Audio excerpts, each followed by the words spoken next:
I really should have made a coffee before I started filming. I'm so sleepy. Okay, everything's better now. Hi, YouTube. It's been so long. I've really missed you. It's been since like mid-July. A couple of things happened. First of all, my laptop died, so in mid-August I finally got a new one.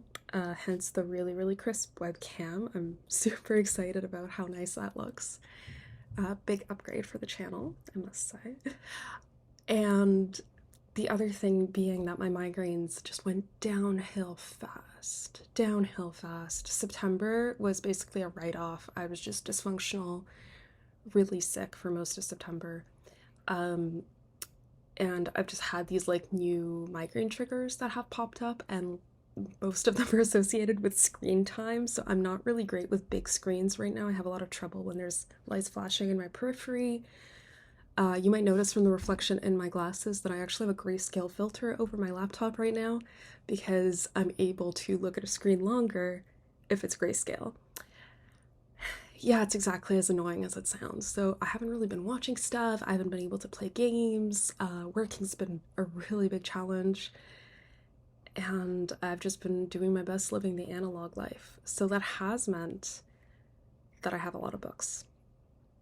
And that's what matters. That's what I'm here for, and that's what I really want to talk to you about. I keep like thinking, oh, I can't wait to film my wrap-ups. I can't wait to film some hauls. And I filmed a little bit here and there over the course of the last few months, and I filmed a couple of these like, hi YouTube, I missed you intros. I think I filmed like 3 or 4 of them and a few actual updates, and I haven't had the wherewithal to edit. So I'm really hoping this video actually makes it onto YouTube this time. Hopefully. Hopefully. Yeah, because I actually do really miss you, and I really miss doing YouTube, and I miss all your nice comments, and I've been having so much fun with the channel, and been having so much fun talking to you about books. So I have a bunch of books with me. I was thinking we could just catch up. I was gonna just tell you like what I have from the library, what I'm currently reading, books that have appeared and now belong to me, which is like a problem because these guys are getting really full. Like these shelves are a situation. They're a major situation. So I decided to basically film my bad choices when it comes to books. Let us begin. So these are actually the good choices. These are the good choices. Is that I got books from the library like an adult. I go to the library now pretty regularly. I dropped 3 off yesterday in the little library drop-off that really just feels like a test of fate. I'm like, are the books gonna go where they're supposed to go? I don't know. I just opened the little trap in the side of the building and I'm like, good luck out there, guys. Um I will tell you what those are when I film my October wrap up, because I have like 20 something books next to me right now, and this is going to be extraordinarily long if I talk about books that are not physically next to me. I have 4 books from the library right now. They're due mid-November, so I have to read them like now. So the one I'm currently reading is Miso Soup by the other Murakami. I'm like, why am I censoring the cover? I guess for YouTube algorithm. Here you go. Miso Soup by not Haruki Murakami, the other Murakami. And this is my first book by the other Murakami, and I'm really enjoying it. I'm reading it in French, so it's the second book this year that I'm reading in French. I speak French fluently and I practice it a lot because I live in Quebec, but I don't really read or write in it very often, and because of that I feel like I've been losing a lot of it. So picking up books in French has been a goal of mine right now. And the problem is that I really like, if I'm reading an English book, I don't want to read it translated in French. I'd like to read it in its original language. But when it comes to translated fiction, I can't read Japanese anyway. Might as well read it in French. That's fine. That said, most of the books I have access to are in English, so this is a rarity for me. Right, so what is this about? We follow Kenji, whose whole thing is helping foreign tourists navigate Tokyo's red light district. Basically, foreign tourists who don't speak Japanese. He takes their money for a couple of hours and helps them see all the things that the red light district has to show. So far I've read part one where he's just showing this one guy around, and this guy keeps telling him really inconsistent stories about who he is and where he comes from.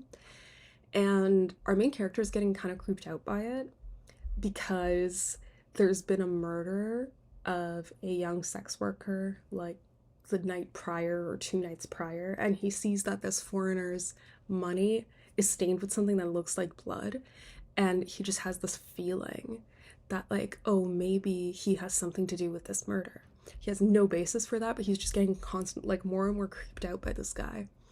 um and they go to like a baseball batting thing towards the end of part one, and make these really weird bets. I don't know, it's right now it's a lot, but I am enjoying it. I'm looking forward to reading more of this today. It's weird. It's weird right now. And who doesn't love something weird? It's the right time of year for it. Autumn is weird time, as far as I'm concerned. So that's why I have some Junji Ito with me. I have so much Junji Ito on hold at the library because I've read the first few Junji Itos that I read digitally, but I'm really enjoying having the manga physically in my hands. So this is a Dissolving Classroom. I don't know much about it. I've also been reserving the manga that's by a different author called Drifting Classroom. Yeah, I've also been reserving the manga by a different author. It's called Drifting Classroom. So I got this because I was like, it's a similar title, but I actually knew nothing about it. And then when I saw this back cover, like, I think they're supposed to be alive, but they look like zombies. Pretty into it. And I'm very, very intrigued. Probably gonna pick this up this weekend. It's the weekend before Halloween, and this is just giving me big Halloween vibes. So these are the two that I'm hoping to finish before the end of October and hopefully talk about more in my October wrap up. Then the other books I have, this one is much darker. I was looking for it for ages. I was trying to find it for ages. It's called This Way to the Gas Chamber, Ladies and Gentlemen, and it's an account from a concentration camp in the Second World War. So it's written by Tadeusz Borowski. I wanted to find a copy in Polish of it. That was very, very difficult. I did finally manage to get my hands on an English copy. I know this is going to be very harrowing and very difficult to read, so I'm kind of gauging when I'll be ready. That said, it is due back at the library in a couple weeks, so I guess I gotta get on that. And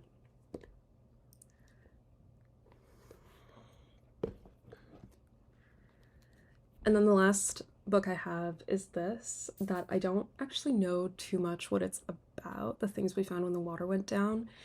The title absolutely gripped me, and the cover is giving me Sea of Tranquility. It's giving me How High We Go in the Dark. Like, it's just giving me that, like, soft sci-fi vibes. Let's find out what it's about, because I actually don't remember. I just remember thinking, wow, this looks really good. So my hold finally came through, and I took it, but I haven't read the synopsis in a while. So let's do it together right now. When British miner Hugo Mitchum is found murdered on the frozen shore of a North Country lake, the local officials and town gossips of Blue Calais are quick to blame Marietta Abernathy, outspoken environmental activist, and angry, witchy recluse. I love her already. But Marietta herself has disappeared under mysterious circumstances. Living on an isolated island with her father, Marietta's 16-year-old daughter Lena begins sifting through her mother's journals and collected oddities in an attempt to find her. While her father's grief threatens to consume him, and her adoptive Aunt Bea reckons with guilt and acceptance, it is the haunting town outcast, Ellis Olsen, who might have the most to lose if Lena fails to find her mother. A Nordic eco-noir shot through with magical realism, Things We Found When the Water Went Down examines power, identity, and myth in a story that asks us to explore what it means to heal, or not, after violence. Very simply, this is either going to be one of my favorite books of all time, or I'm going to be so disappointed and mad it's going to get 1 star, and I don't know which way it's going to go. I genuinely can't tell. This might be a gem, it might be a flop. Like, I really don't see myself having mid-level emotions about it. Does this work? Oh, great. I'm just grabbing my phone to tell you what I have on my Libby. I'm just wrapping up reading Dark Tales by Shirley Jackson. Why did no one ever told me that Shirley Jackson wrote a bunch of great stuff other than The Lottery, Hill House, and We've Always Lived in the Castle? Like, all of these short stories in this collection are something else. They are something else. I absolutely love them. Oh my gosh. And I found out she has other novels. I didn't know any of this. Nobody told me. And I'm loving it so much. I can't wait to read some of her other novels. Like, oi oi oi. I am excited. I think there's like one called Horoscope or Hangman. Hangman, I think. And one called Sundial, and they both look really interesting. So I'm looking forward to that a lot. But yeah, Dark Tales is really, really, really, really good. Get your hands on some Shirley Jackson. She knows what she's doing. I'm listening to that on audio, and right after I finish that, I'm about to embark on a project. It's a very exciting project. If you've been following my channel for a while, you know I've been meaning to tackle The Name of the Rose. It's a little brick. The edition that I have has this like tiny, tiny font. I tend to not read books that are bound like this. I find them pretty intimidating. I would much prefer this if it were overall larger with larger font. I'm just not used to these paperbacks anymore. I used to read them as a teen, but now this feels very intimidating for some reason. So I also got the audiobook, and I'm really looking forward to it. I know that this is also going to be super creepy. So if you've never heard of The Name of the Rose by Umberto Eco, it is basically the movie Seven set in a medieval monastery. And by that I mean bodies are popping up in this monastery, abbey, whatever you want to call it. And each of the murders is linked with one of the seven deadly sins. And that's about all I know because I saw the movie adaptation of this in high school. We watched it in history class. Don't ask me why, I have no idea. I just remember really enjoying the movie. And there's like, I remember that one person gets poisoned because he's like one of the few people who can read, and he's reading manuscripts and like licking his finger before turning every page, and the pages are laced with arsenic, and that's how he slowly gets poisoned. That is all I remember from the movie, and that alone has me picking up this tome and the audiobook. So that's pretty hype. I'm actually really excited to finally start it. I have like 2 weeks to read the audiobook, but I have a feeling that it's gonna go faster. I probably need to finish a few more things just so I can like focus really on this, but yeah, it's my next audiobook. Really excited. And then in terms of other things I have from the library, I just kind of went ahead and borrowed a bunch of stuff for Halloween, spooky season, whatever you want to call it. I got a copy of What Moves the Dead that's due in 9 days. And this is a retelling of the Fall of the House of Usher, the original Poe story. Um, my cats are being cats. The Edgar Allan Poe short story, and in this retelling, I believe the house is very much alive and it's like possessed by fungi, and there's these really cool descriptions of mushrooms, and like, who doesn't love fungi? They're fun guys. Really couldn't resist making that joke. So I've started that a tiny bit. I keep getting sidetracked, but I think this is also something that I want to tackle like this weekend or later this week because it really has that like late October creepy decay vibe. I also got a collection of short stories by Joyce Carol Oates because I keep thinking that I will enjoy Joyce Carol Oates. I have 2 of her books that I got from used bookstores, and I still haven't like gotten into her. It hasn't happened yet, so I'm wondering if a collection of short stories is the way to go. And this one looks creepy. It's called Give Me Your Heart, and there's a face with blood on the cover. I was looking for creepy, so we'll see. I have no idea when I'm actually gonna read it. It's due in 12 days. I am currently swamped in books, as you can see. So, hard to say when that will happen, but I have one more from Libby, and that is also a short story collection. It's Paul Tremblay's Growing Things and Other Stories. So, Paul Tremblay is an author that I read for the first time this year in 2023, and he has impressed me. Between The Cabin at the End of the World and A Head Full of Ghosts, I am like, this man knows what he's doing when it comes to like horror writing. I'm a huge fan. And I'm so intrigued by the short story collection, and I saw that it has a few tie-ins to A Head Full of Ghosts, like either sequels or the titular story is the story that the sisters tell each other in the book, and it's actually like complete in this collection, stuff like that. So I'm really looking forward to it. Like I said, I am swamped. I keep thinking that I am for people and giving myself that level of reading. Thankfully, that's all I have from the library right now. Every time I'm getting like a Libby announcing, oh, your holds come in, I'm like, deliver later, because I currently have a lot of books going on, but it's a really, really good problem to have. It's an amazing problem to have. I'm really grateful, actually. I'm very happy and grateful for it. Okay, so everything else I'm about to tell you are my actual book hauls, my recent acquisitions. I'm confessing to the sins I committed, which is entering a used bookshop when my TBR is exploding and when I have a ton of library books anyway. I walked into a used bookstore a few days ago with a friend, and the moment I walked in, they were like, hey, aren't you reading this right now? And I am. I've been reading The House of the Spirits over like the last month, and the reason it's taking me so long is because it's so meaty. So I keep reading like maybe 10 pages and then I need to digest it. So it's super, super meaty. It's been taking me forever, but I am loving it. I've been reading it from my library on my e-reader, and I really I've been annotating stuff on it, but what sucks with library loans and reading on an e-reader in general is your annotations aren't as salient. So of course I had to buy this copy. It was $5. It was $5. So I've now started annotating it right from basically where I stopped with my e-reader and where I'm going back to annotate. I am loving this. So it's a family saga where we're following, for now, 3 generations of women. The oldest one is, we first meet her when she's the younger sister of the most beautiful woman in the village, who dies a few pages later. And she, the young sister, is a clairvoyant, and she's predicted this death.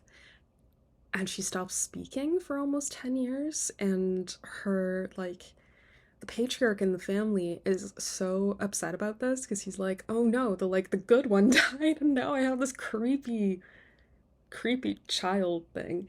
So we follow the family dynamic, and we follow her daughter's life, and then her granddaughter's life, and so many fascinating and bizarre things happen.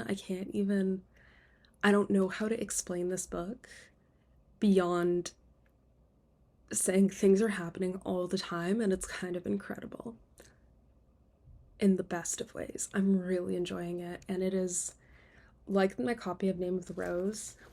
It's one of those that's okay, that wasn't a real bookmark. It's one of those books that has quite small font. Sometimes there's no paragraph breaks. I feel like I need to find a section just to prove that to you now. My brain hates this. My brain absolutely hates pages like this. So I'm still kind of reading between here and on the e-reader, but anytime I find something on the e-reader that works for me, I pop it in here. And I'm so happy to have a copy because it's just fascinating. And I'm really enjoying following the different characters. I'm starting to think that I'll switch out my annotations so that the colors match the different characters that they're pertaining to, because there's a few in here that I'm just absolutely fascinated by. So this is another one of my current reads, but I did grab it at a used bookstore a couple of days ago. And when I was there, I can't leave with just one book. It doesn't work that way. I can't leave with just one book. So I found a copy of something else that I enjoyed and read a while back, and that was Kitchen by Banana Yoshimoto. This is a no plots, just vibes novella. That's really kind of the main thing I can tell you. A deeply affecting book about mothers, love, tragedy, and the power of the kitchen and home in the lives of a pair of free-spirited young women in contemporary Japan. Mikage, the heroine of Kitchen, is an orphan raised by her grandmother, who has passed away. Grieving, she is taken in by her friend Yoichi and his mother, who was once his father, Eriko.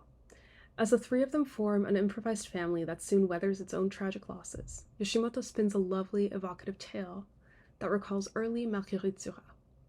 Kitchen and its companion story, Moonlight Shadow, are elegant tales whose seeming simplicity is the ruse of a writer whose voice echoes in the mind and the soul. I have very distinct memories of reading this. I think I read it a year or two ago, and there's a couple of scenes that have just like printed themselves in my brain, and I would really like to go back and find them and underline what I found so special about them, which is why I wanted to buy the book. And again, it's only a few dollars because I'm in the used bookstore, and the other way I justified this purchase, it's very small. It's not going to take up a lot of shelf space. This is what I told myself. That excuse didn't work very well for the third purchase, but I told myself I've been meaning to read this anyway. I've heard amazing things about it. And this copy's like a little bit water damaged, I want to say, so it was on sale. I've heard amazing things about the Overstory. I'm really intrigued by it. I've been really enjoying reading a lot of like climate fiction, eco-fiction, whatever you want to call it. And I've heard that the structure of this novel is compared to like the structure of a tree, and I don't quite understand what it's about, but it's so pretty. It's so pretty looking, and that is also a reason to buy things. And my library also keeps saying that they have it, but they don't seem to actually have it. Like, it's an unknown wait time when it comes for the ebook. And I was like, you know what? I'll probably love this. I'm gonna hold on to it. And if I don't love it, I will find it a nice home, because I don't believe in abandoning books, even if I don't like them. A couple of weeks earlier, I also went to a used bookstore, so that's what I mean. This is like a situation. It's a problem.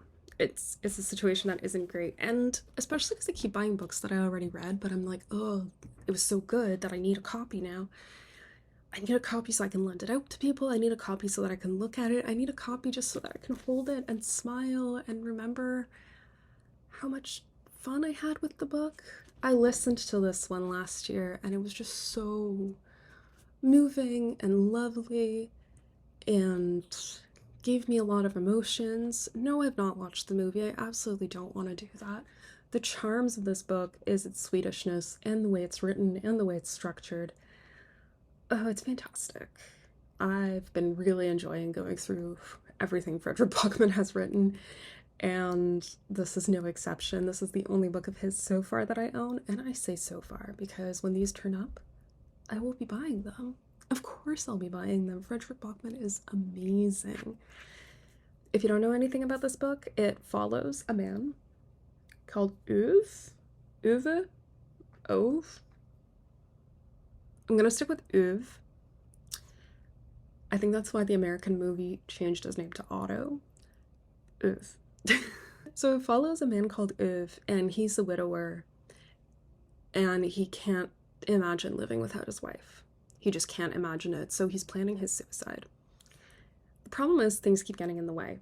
Like, his neighbors need stuff, and because he's a decent person, but he's a very grumpy one, he's gonna do it. So for example, the neighbor's like, oh, can you drive me to my doctor's appointment? And he's like, fine, guess I can't kill myself because I have to drive you to your doctor's appointment. And that's basically the tone of the first third of the book. And then we find out he does actually have a heart after all, and it's really sweet. And it's really, really sweet. And you should read it because it's really good. If you're feeling sappy though, this is very much a sappy book. But I loved it. This is one I've been meaning to read forever. This is Perfume, the story of a murder. The story of a murderer who's obsessed with smells, and especially the smell of a young woman who he decides to kill. That's essentially all I know about this book. I've just heard that the rating is really good. A lot of people have recommended it to me. It's been on my radar for a couple of years. When I saw it in the used bookstore for not a lot of money, I'm like, I might as well. I feel like I would enjoy this. This is probably up my alley. I feel like I'll enjoy annotating it. So I bought it. It's just, this is what's happening. And my used bookstore hauls are coming in threes. What I really love about the bookstore that I went to get these ones is they have a really nice graphic novel collection, and I have found some amazing things there, including this, which my partner keeps saying that this is just me. This is apparently just a collection of comics about me, which is like fair enough because this is my ideal day. This is how I plan on actually spending the rest of my day, most likely. I might go to the gym, we'll see. But otherwise this is the vibe that I would like. What are you doing? Just taking a photo of my best friends. Here are some of my best friends. This is a very accurate portrayal of what I do on a regular basis. This was basically me all day yesterday. Yesterday was a big sleepy day. It was really nice. Can't complain. I'm I'm enjoying this because every time I open it, I'm like, oh yeah, that is me.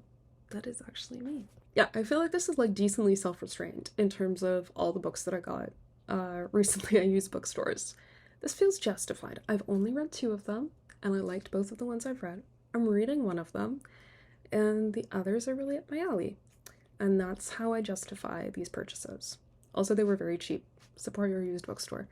Support your local used bookstore because they are amazing. They're amazing.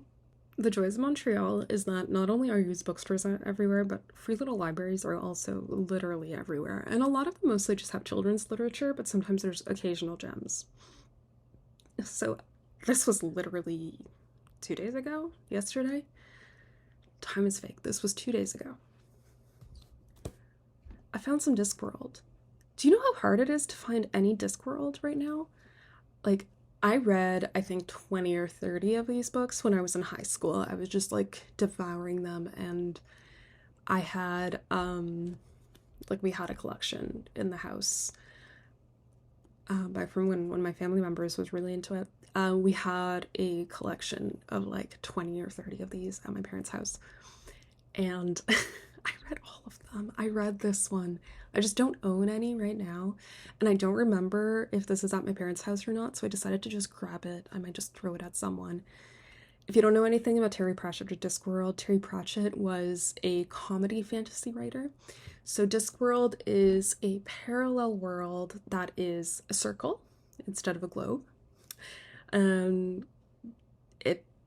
Each book makes fun of something and is a direct parody to something. So the first book that I ever read by him was called Weird Sisters, and it's a retelling of things like Macbeth, Midsummer Night's Dream, and other like Shakespeare tragedies wrapped up in a lot of comedy, and it follows 3 witches, opening with giving us lines like, "When shall we 3 meet again?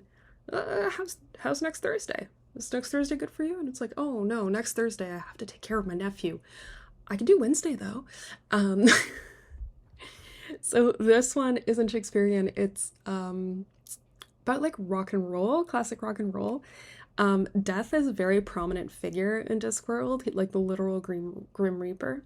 And he also has a literal granddaughter who I think is the hero of this book. She's also the hero of a couple of other of the books. But yeah, this one is following the new kind of music that has entered Discworld. Music with rocks in. So like literally rock and roll. This is literally just about rock and roll. I've been rereading these off and on for the last few years, just whenever I really need a pick-me-up. So I'm kind of looking forward to diving into this, hopefully like throwing it at someone. Also, it just smells good. Old books smell so good. Why do they smell so good? I feel like there must be a reason. It's like that foresty, inky smell. It's really nice. In the same box, it only had like 4 books in it, and one was that, and the other one was the 3rd book from the Millennium series. This was my least favorite, but it was free. This was my least favorite, but it was free. So now it lives along next to the other 2. You can see where the little gap is in the shelf. It's taller than the other 2. I don't know if I'll actually keep it. I might not. Might never open it, but it was free. That's the justification. Literally found it on the side of the road. I had to take it home.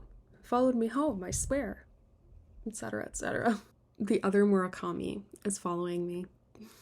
The other Murakami, specifically in French, is following me. So this, all I know about this is it's vignettes about the lives of a group of teenagers who are part of the lost generation. So for those of you who don't speak French, the title translates to almost translucent blue, or almost transparent blue, or translucent blue, that kind of thing. And it's really just what I can see from the back. There's not a lot of descriptions other than the fact that we're following some teenagers who are part of the lost generation. And who isn't? This just feels like quintessentially grunge 90s. Very thin, and again, it was free. So it's now in my possession, and it's just kicking around the apartment, waiting to be picked up.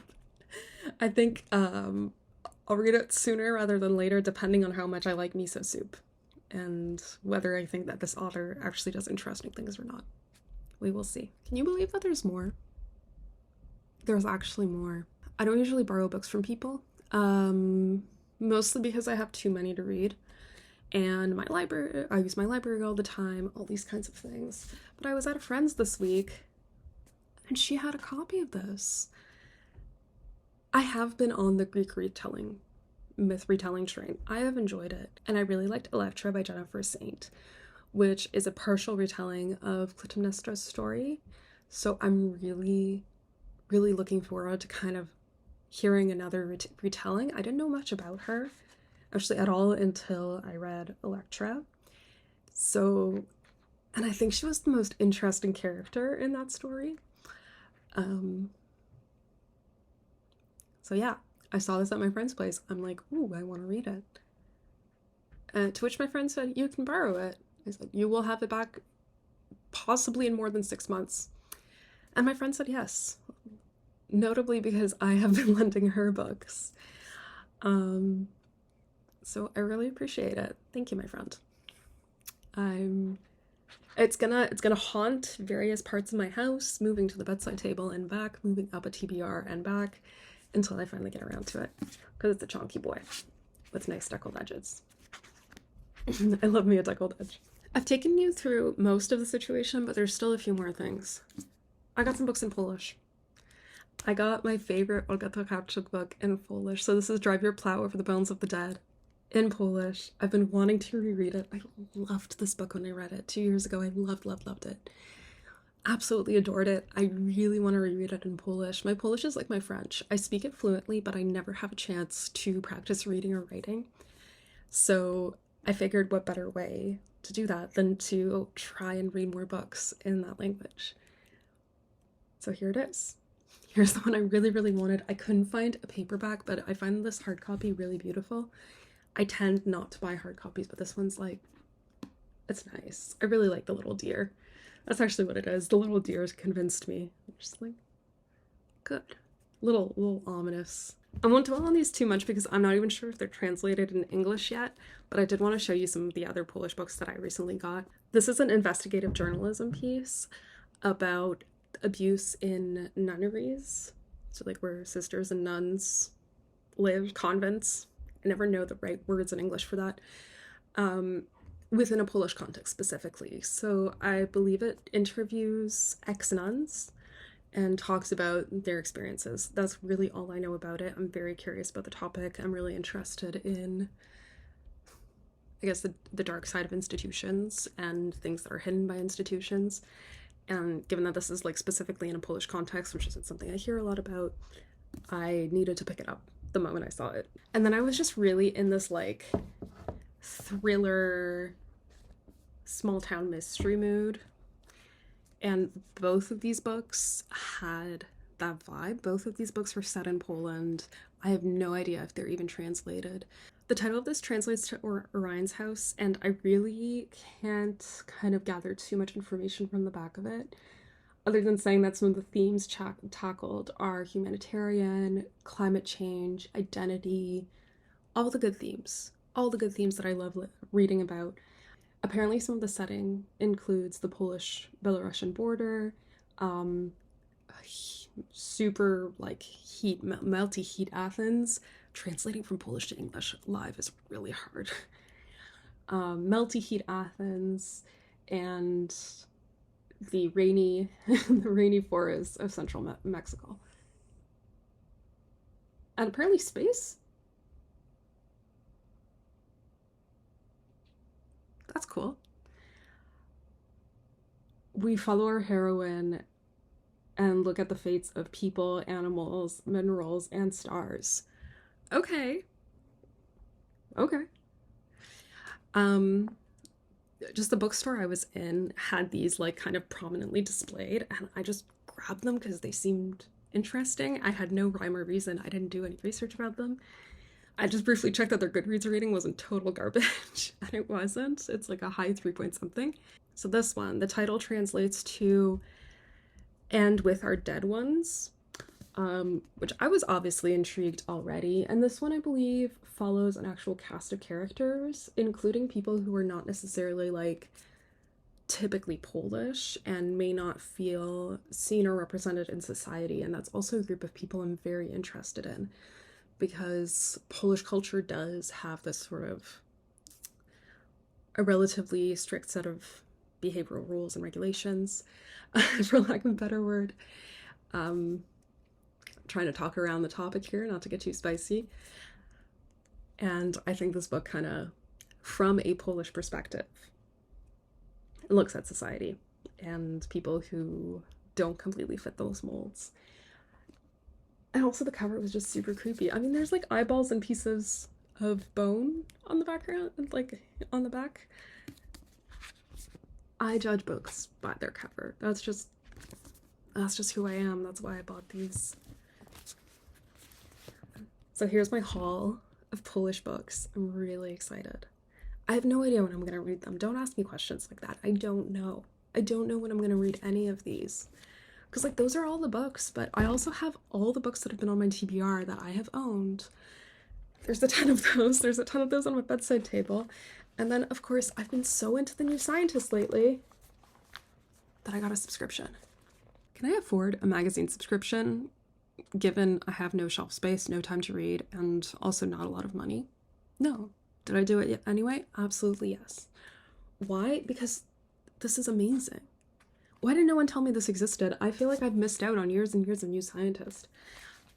This issue is talking about dark stars, dark matter, let's go. Talking about the dangers of therapy speak, which I'm very interested in. And has a little headline that says, "It's still not aliens." This one asks, do you have free will? No.